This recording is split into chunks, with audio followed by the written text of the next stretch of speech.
Assalamualaikum, selamat tengah hari. Waalaikumsalam, selamat tengah hari.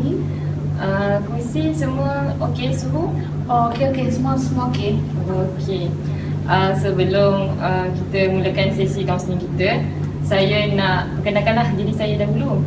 Nama saya Puan Umi Nadia. Saya sebagai kaunselor daftar akan melakukan sesi kaunseling dengan saudari pada hari ini. Sebelum tu saya naklah tahu latar belakang nama saudari. Nama saya Ikratin Raini. Saya mempunyai 3 orang adik-beradik. Saya anak yang kedua. Saya berasal daripada Selangor. Nama apa tadi? Itrati Nuraini. Boleh panggil saya Itrati. Dulu saya dekat sekolah, saya dekat Andai tau. Nama dia Itrati juga. Dia cantik, comel, sebiji macam awak. Terima kasih Puan di atas pujian itu. Itrati macam mana hari ni? Sihat? Okey, alhamdulillah saya sihat Puan. Dah makan tengah hari dah? Udah. Lauk apa? Makan lauk sayur je, makan telur dengan sayur. Alhamdulillah. Okey lah tu dah makan. Okey. Saya nak tanya lah kan, Itrati dah pernah ke buat sesi kaunseling sebelum ni? Tak pernah lagi Puan, ini kali pertama saya buat sesi kaunseling. Okey, sebelum kita mulakan sesi kaunseling kita pada tengah hari ni, saya nak beritahu sedikit kepada Itrati mengenai sesi kita.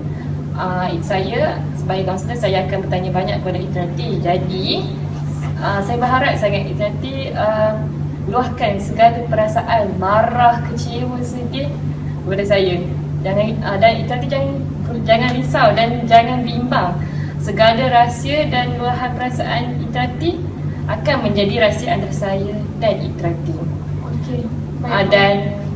Dan sesi kaunseling kita ini akan berjalan dalam masa 45 minit. Tapi sekiranya Itrati rasa terlalu panjang masa tu, Itrati kita boleh hentikan.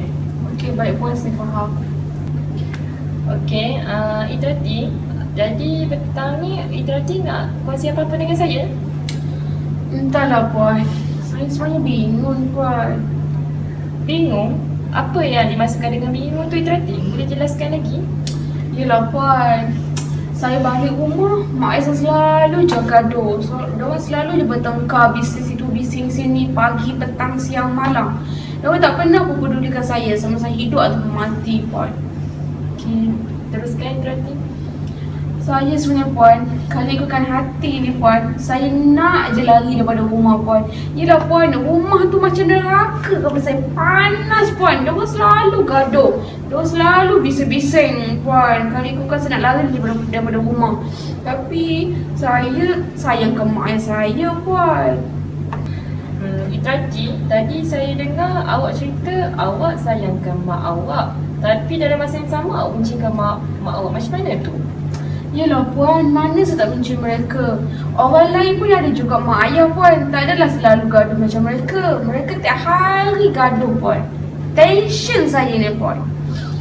Jadi kat sini Itrati nak bagi tahu yang Itrati bencikan mereka dan dalam masa sama Itrati turut rasa kecewa dengan sikap mak ayah Itrati yang suka gaduh hari-hari.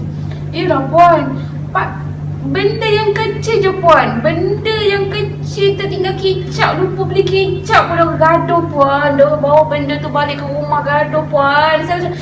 Saya rasa macam tension dekat rumah. Saya rasa macam alone je kat rumah Puan. Diorang macam tak pedulikan saya langsung Puan. Saya rasa macam alone sangat Puan dekat rumah tu. Yelah, orang lain pun ada juga mak ayah diorang. Saya nampak mak ayah diorang berperhatian je, dengan kasih sayang je dekat anak-anak diorang. Tapi mak ayah saya tak pedulikan saya. Saya rasa macam ibarat diorang tak mengambil berat pun tentang saya puan. Okey, baiklah Jati. Agak-agak ni lah kan.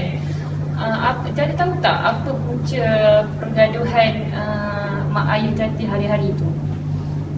Apa yang saya tengok, ayah saya ni dia jenis suka sangat minta duit dengan mak saya.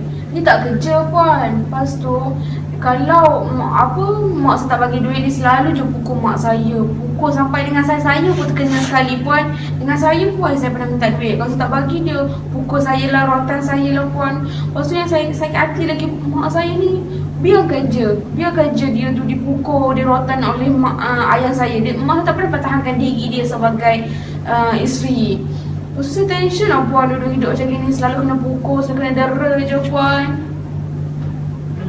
Okey, maksudnya di sini Ikrati nak beritahu kat saya yang ayah Ikrati memang tak bekerja langsung.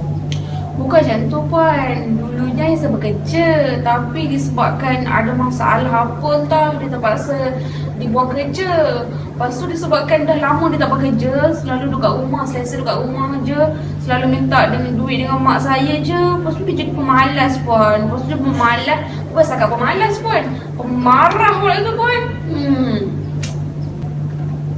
Okey, jadi di sini Ikrati nak bagi tahu yang semua yang terjadi ni disebabkan sikap ayah Ikrati. Iyalah puan, semua ni sebab perangai ayah saya je. Oh, begitu. Jadinya agak-agaknya lah kan, apa inisiatif yang Ikrati boleh ambil untuk buat ayah Ikrati jadi seperti dulu lagi? Saya rasakan puan, masalah ni disebabkan dia tak bekerja puan. Jadi saya rasa saya nak cuba cari iklan-iklan kerja kosong di akhbar ataupun di papan-papan kenyataan untuk membantu ayah saya dapatkan kerja balik. Sebab ikutkan ayah saya sebelum ni, dia tu bukan sifat macam ni puan. Dia bukan seorang pemarah, dia seorang yang baik puan. Dia memahami je saya puan. Baguslah kalau Ikrati berfikiran positif macam tu. Sebab saya rasa Ikrati ni adalah seorang anak yang baik dan Ikrati takkan ambil langkah yang tergopoh gampang untuk lari dari rumah disebabkan perkara yang sebegini. Itulah puan, saya rasa macam sayang kalau saya tinggalkan mak saya. Sebab saya sayangkan mereka, takkan saya tinggalkan mereka dalam keadaan begini kan puan. Saya tahu puan, tiada benda yang lebih penting dalam hidup saya dan dunia ini melainkan kedua ibu bapa saya. Saya sayangkan mereka puan. Ikrati, saya sangat bangga sangat dengan awak sebab awak masih berfikiran positif seperti tadi. Awak kena ingat ya Ikrati, setiap ujian yang Allah bagi kat awak tu ada hikmah yang tersembunyi. Jadi banyak-banyakkanlah berdoa. InsyaAllah puan, itulah saya harap-harap semoga ibu dan ayah saya dapat kembali seperti dulu lagi puan. InsyaAllah kalau kita ada niat yang baik, Allah akan tolong kita. InsyaAllah. Jadi Ikrati ada nak kongsi apa-apa lagi dengan saya? Tak ada dah puan. Saya rasa lega sangat puan selepas saya luahkan segala isi hati saya kepada puan. Terima kasih puan. Okey, sama-sama. Sekiranya dah tiada apa-apa lagi, kita bolehlah tamatkan sesi kaunseling kita pada tengah hari ini. Dan saya yakin awak dapat tangani masalah awak ni dengan sebaik mungkin. Awak kena ingat yang Allah sentiasa ada untuk awak dan banyakkanlah berdoa. Kita hanya merancang, yang menentukan yang Allah Subhanahu Wa Taala. Terima kasih puan. Terima kasih puan. Sama-sama. Okey, jumpa lagi.